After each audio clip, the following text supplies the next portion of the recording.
പ്രണയത്തിന്റെ താഴ്വര മരണത്തിൻ്റെതായപ്പോൾ അവൾക്ക് നഷ്ടമായത് പ്രാണനായിരുന്നില്ല, പ്രാണന്റെ പ്രാണനെയാണ്. തലകുനിച്ച് ഒരിറ്റു കണ്ണീര് പൊഴിക്കാനാവാതെ അവൾ അവനരികിലിരുന്നു.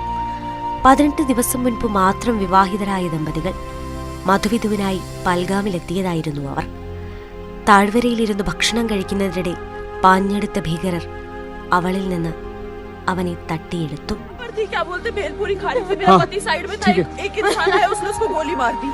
ദുഃഖം താങ്ങാനാവാതെയിരുന്ന അവളുടെ തവിട്ട് നിറത്തിലുള്ള ജാക്കറ്റിനിടയിലൂടെ വിവാഹത്തിന് ധരിച്ച ചുവന്ന വളകൾ ഇടയ്ക്കിടെ നിലവിളിക്കുന്നുണ്ടായിരുന്നു. വിവാഹത്തിനായി കയ്യിലണിഞ്ഞ മൈലാഞ്ചി മായും മുന്നേ വിധവയായ അവളുടെ മൗനത്തിന് കണ്ണീരിനേക്കാൾ ശബ്ദമുണ്ടായിരുന്നു. പ്രിയതമനരികിൽ നിസ്സംഗിയായിരുന്ന ആ നിമിഷം യാത്ര ചെയ്യാനെടുത്ത തീരുമാനത്തെ അവൾ പഴിക്കുന്നുണ്ടായിരുന്നിരിക്കാം. ഭീകരാക്രമണത്തിന്റെ വേദന മുഴുവൻ പേറുന്ന ഈ ചിത്രം രാജ്യത്തിന്റെ ആകെ ഹൃദയം തകർക്കുന്നതാണ്.